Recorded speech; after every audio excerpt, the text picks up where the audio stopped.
Hello everyone.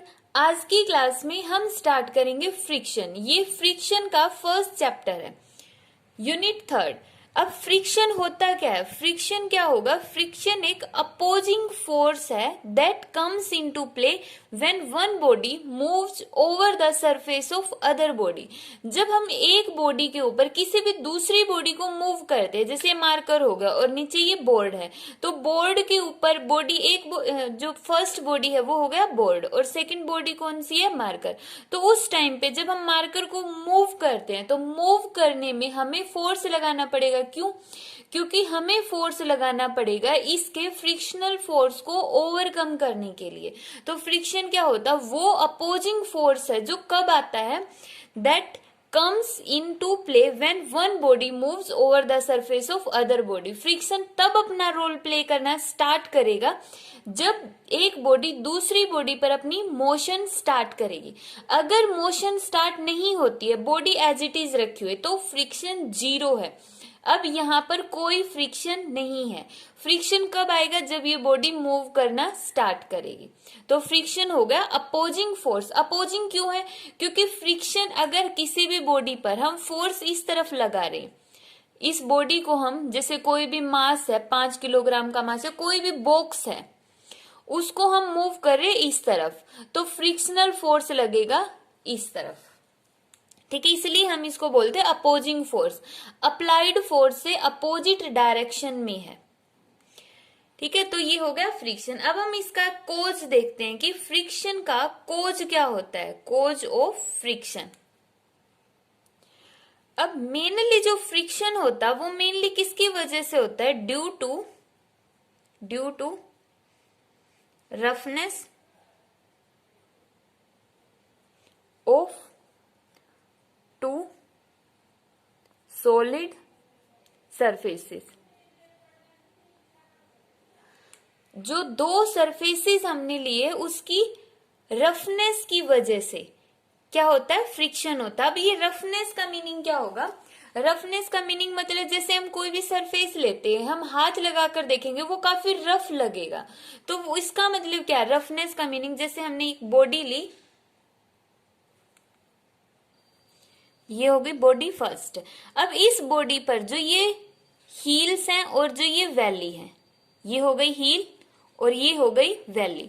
तो ये heels और वैलीज की वजह से इसमें क्या आती है? रफनेस आती है। ये जो सरफेस है वो कैसा हो जाता है?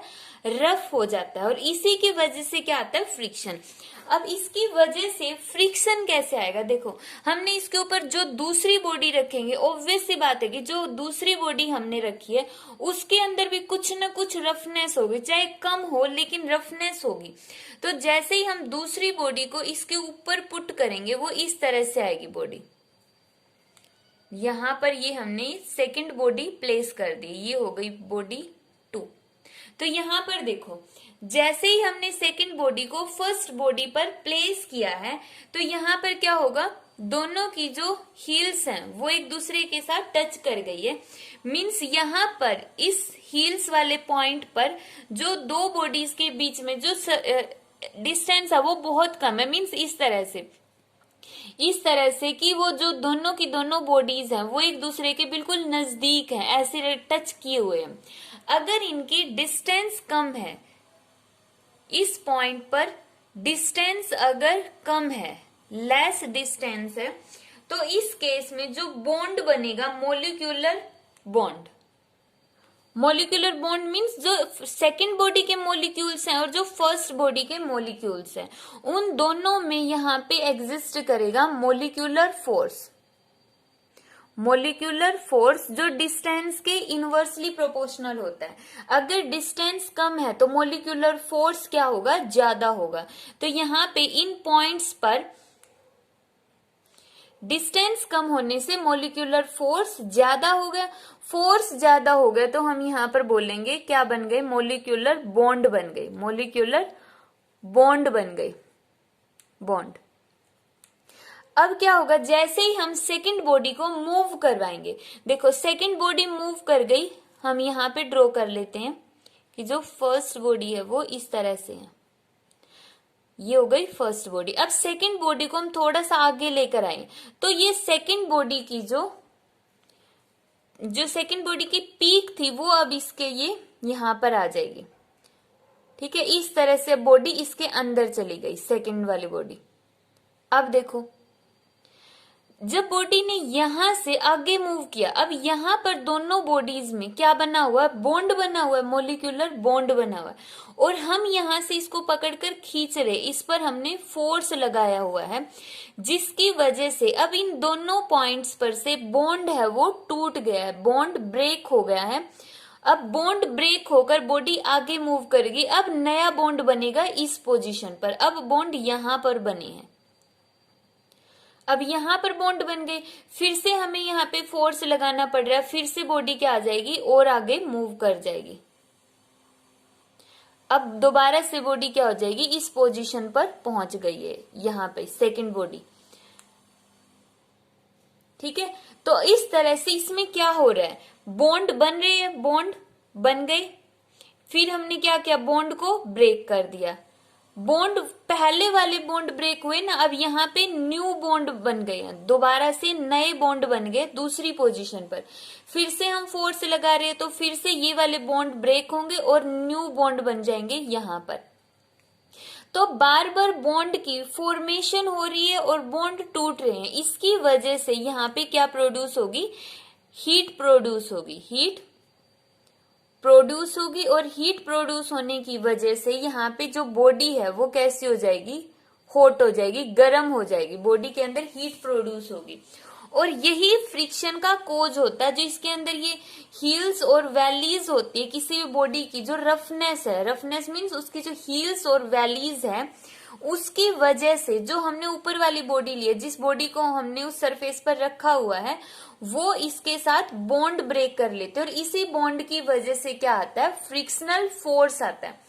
तो फ्रिक्शनल फोर्स क्या होता है कि किसी भी सरफेस के अंदर रफनेस होती है, रफनेस मीन उसके अंदर हील्स होती है और वैलीज होती हैं, इसकी वजह से जो सेकंड बॉडी है वो उसके साथ मोलिकुलर बॉन्ड बनाएगी, और उस मोलिकुलर बॉन्ड को ब्रेक करने के लिए हमें फोर्स की रिक्वायरमेंट होगी, और यही मोलिकुलर बॉन्ड वहां पर क्या कर रहे हैं, फ्रिक्शन को, फ्रिक्शन मीन्स अपोजिंग फोर्स को जनरेट कर रही हैं।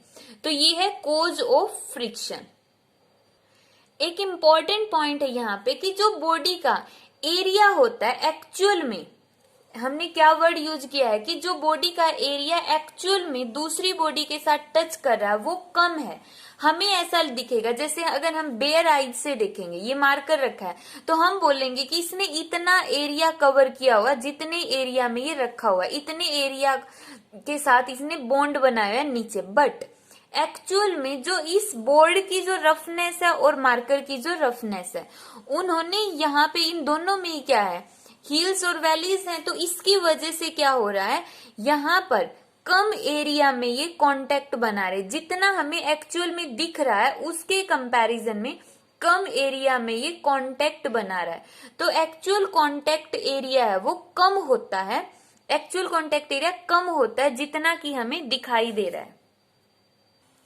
अब हम इसको थोड़ा सा एक अलग डायग्राम से समझते हैं, जो नॉर्मल डायग्राम होगा वो तो था उसका बिल्कुल डीप में, और उसकी स्ट्रक्चर को हमने कैसे ऑब्जर्व किया, हाई पावर माइक्रोस्कोप से, हाई पावर माइक्रोस्कोप से हमने उसकी हील्स या वैल्यूज को, जो उसकी पीक बनी हुई थी ना, उन पीक्स को हमने ऑब्जर्व किया है। अब यहाँ पर जैसे हमने ये फ्लोर ले लिया, ये है हमारे पास फ्लोर, ये हमने कोई भी बॉक्स रखा हुआ है जिसका मास है m। अब यहाँ पर देखो ये बॉक्स रखा है फ्लोर के ऊपर, तो ये बॉक्स क्या करेगा, फ्लोर के ऊपर अपना वेट लगाएगा mg।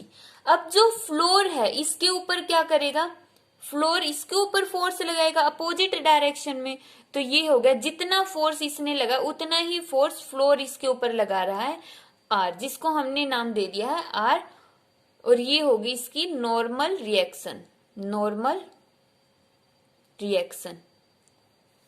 यहां से ये क्या होगा, बॉडी का जो वेट डाउनवर्ड डायरेक्शन में एक्ट करता है सेंटर ऑफ ग्रेविटी से, और इस फ्लोर ने इसके ऊपर एक रिवर्स में रिएक्शन दी है जिसका नाम हमने नॉर्मल रिएक्शन पुट कर दिया। अब फ्रिक्शन में हम आर से हमेशा ही नॉर्मल रिएक्शन को रिप्रेजेंट करेंगे, वैसे नॉर्मल रिएक्शन को हम एन से भी रिप्रेजेंट कर सकते हैं, बट यहाँ पे मैं मोस्टली आर से ही रिप्रेजेंट करूंगी। आर मीनिंग क्या होगा, नॉर्मल रिएक्शन। अब देखो, अगर हम अब अपने आप तो ये जो बॉक्स मूव नहीं कर रहा है इसके वेट की वजह से, और फ्लोर ने इसके ऊपर लगा दी रिएक्शन, तो दोनों ने एक दूसरे को बैलेंस कर दिया, R is equal to M G. इसलिए इस बॉक्स में कोई भी मोशन नहीं है, बॉक्स कैसा है, रेस्ट में है। अब हमने क्या किया, इस बॉक्स को मूव करवा दिया इस डायरेक्शन में। मान लीजिए इस बॉक्स पर हम फोर्स लगा रहे हैं, एफ फोर्स। जैसे ही हम इसके ऊपर फोर्स लगाएंगे तो अपोजिट डायरेक्शन में एक फ्रिक्शनल फोर्स आ जाएगा। फ्रिक्शनल फोर्स, जब तक फोर्स जीरो था तो फ्रिक्शनल फोर्स भी कितना था, जीरो। जैसे ही हमने फोर्स की वैल्यू नॉन जीरो की तो वहां पे फ्रिक्शन भी क्या हो गया, नॉन जीरो हो गया। फ्रिक्शन ने यहाँ पे अपना रोल प्ले करना स्टार्ट कर दिया।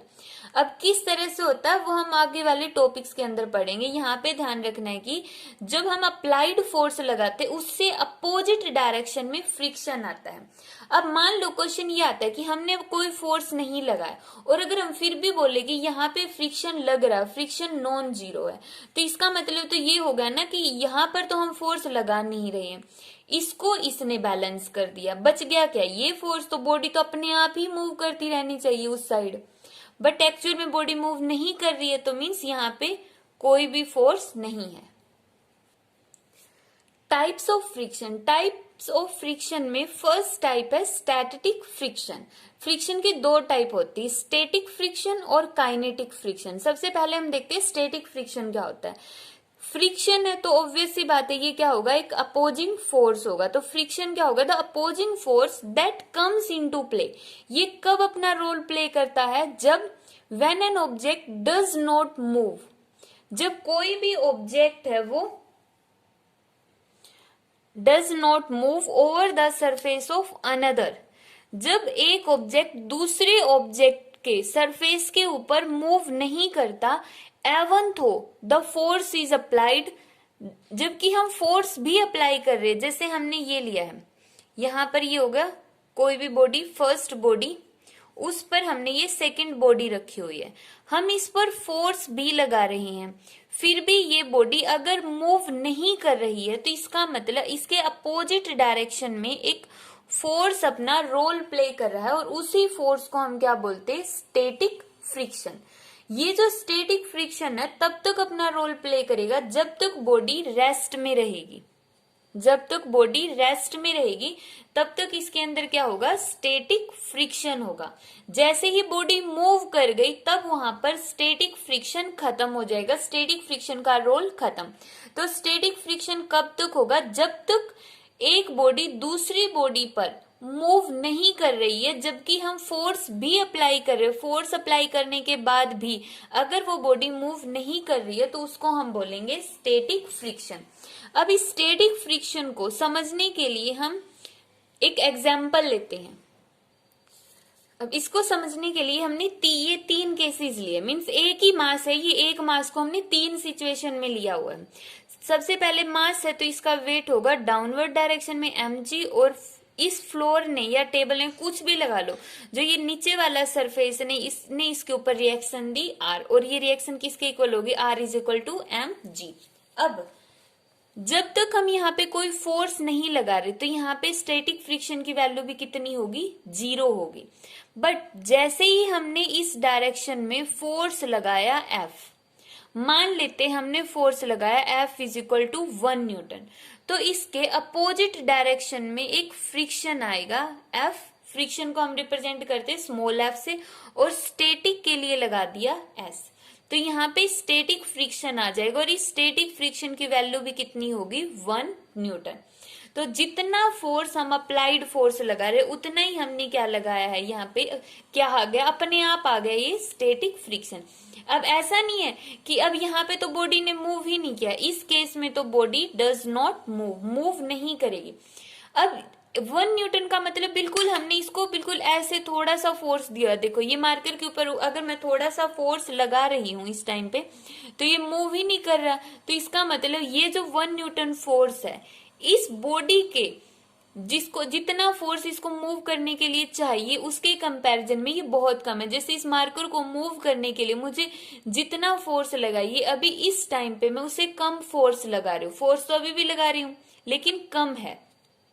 तो यहाँ पे भी यही हो रहा है कि जो हमने फोर्स लगाया 1 न्यूटन, 1 न्यूटन के अपोजिट डायरेक्शन में ये आ गया फ्रिक्शन 1 न्यूटन का, और जिसकी वजह से बॉडी ने मूव नहीं किया। अब दोबारा से इसका सेकंड केस लेते हैं, वेट वही mg नीचे की तरफ, नॉर्मल रिएक्शन ऊपर की तरफ।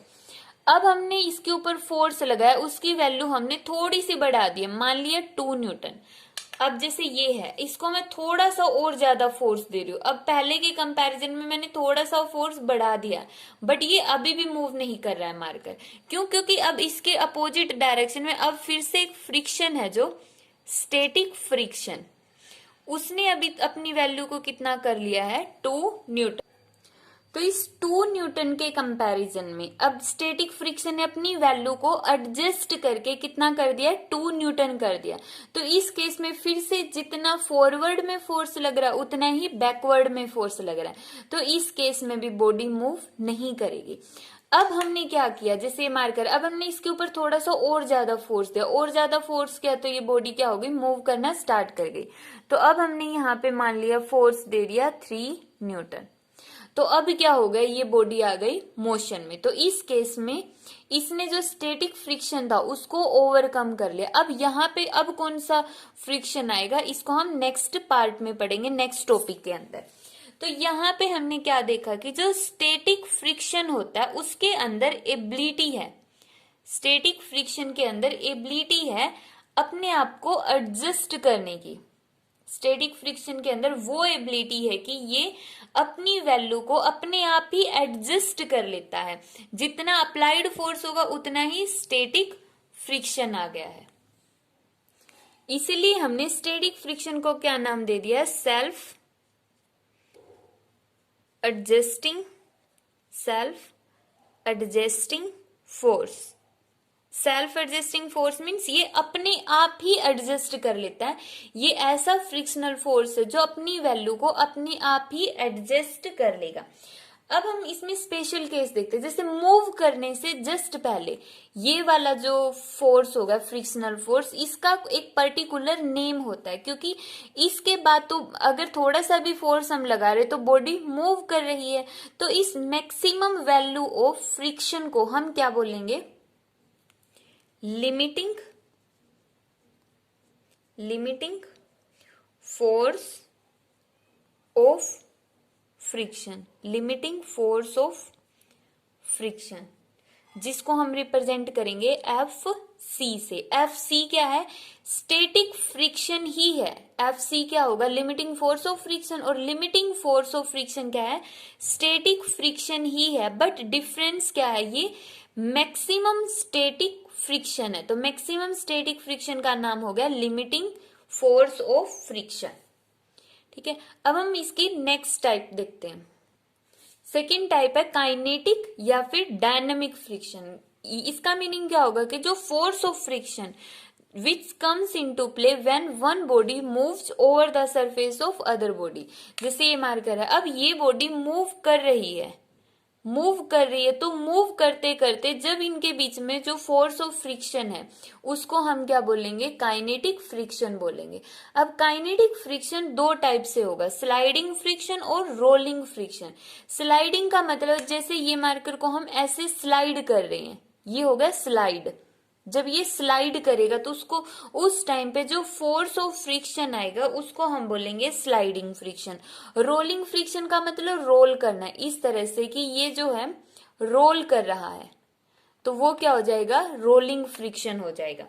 अब जो रोल करने में जितना फोर्स हमें लगता है, रोल तो हम इजीली कर सकते हैं, और जब हम इसको स्लाइड करेंगे उसमें फोर्स ज्यादा लगता है। तो जो रोलिंग फ्रिक्शन होता है उसकी वैल्यू कम होती है स्लाइडिंग फ्रिक्शन के कंपैरिजन में। रोलिंग फ्रिक्शन की वैल्यू कम होगी स्लाइडिंग फ्रिक्शन के कंपैरिजन में। इसलिए किसी भी चीज को रोल करना इजी होता है, रोल करना इजी होगा उसको स्लाइड करने के कंपैरिजन में। इजी क्यों होगा? क्योंकि वहां पे फ्रिक्शन कम लग रहा है। अगर फ्रिक्शन कम लगेगा तो दैट मीन्स वहां पर हमें अप्लाइड फोर्स की वैल्यू कम देनी पड़ेगी। यहां पर ये था, जैसे हमने अपने प्रीवियस केस में क्या देखा था, mg और नॉर्मल रिएक्शन r। यहां पर जब हमने कितना फोर्स दिया था, 3 न्यूटन, तो ये बॉडी मूव कर गई थी, बॉडी के अंदर क्या आ गई थी, मूवमेंट आ गई थी। तो उस टाइम पे जो फोर्स ऑफ फ्रिक्शन आएगा उसको हम क्या बोलेंगे, काइनेटिक फ्रिक्शन। पहले तो क्या था, स्टेटिक फ्रिक्शन। अब क्या हो गया, जैसे बॉडी ने मूव करना स्टार्ट कर दिया तो वहां पर आ जाएगा काइनेटिक। काइनेटिक का के, एफ के, काइनेटिक फोर्स ऑफ फ्रिक्शन। इसको हम ग्राफ के थ्रू देखते हैं। ये है फ्रिक्शन फोर्स और ये है अप्लाइड फोर्स। तो शुरू में तो देखा कि यहां तक जैसे जैसे हम फोर्स को बढ़ा रहे फ्रिक्शन भी बढ़ रहा है। हमने क्या लिया था, जब हमने अप्लाइड फोर्स को 1 न्यूटन कर दिया था तो फ्रिक्शन की वैल्यू भी हो गई थी 1 न्यूटन। फिर हमने अप्लाइड फोर्स को 2 न्यूटन कर दिया तो फ्रिक्शन की वैल्यू भी कितनी हो गई थी, 2 न्यूटन हो गई। तो इसका मतलब डायरेक्टली प्रोपोर्शनल है। फिर एक पॉइंट कैसा आएगा, जब स्टैटिक फ्रिक्शन की वैल्यू मैक्सिमम हो जाएगी, जिसको हमने क्या बोला था, limiting force of friction, F. अब लिमिटिंग फोर्स ऑफ फ्रिक्शन क्या होगा, मैक्सिमम फ्रिक्शन होगा, मैक्सिमम फ्रिक्शन। जैसे ही बॉडी ने मूव करना स्टार्ट किया, बिल्कुल उससे थोड़ी सी देर पहले मूव करने से, बॉडी के मूव करने से बिल्कुल कुछ टाइम पहले जो फोर्स ऑफ फ्रिक्शन था उसको हम बोलेंगे लिमिटिंग फोर्स ऑफ फ्रिक्शन।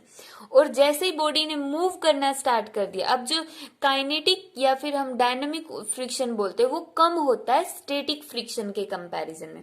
तो इसलिए इसकी वैल्यू अब क्या हो गई, कम हो गई। ये देखो, मीन्स स्टैटिक फ्रिक्शन के कंपैरिजन में कम नहीं बोलेंगे हम, limiting force of friction, limiting force of friction के कंपैरिजन में जो ये काइनेटिक फोर्स ऑफ फ्रिक्शन है उसकी वैल्यू कम होगी। तो ये थी फ्रिक्शन और उसकी टाइप्स।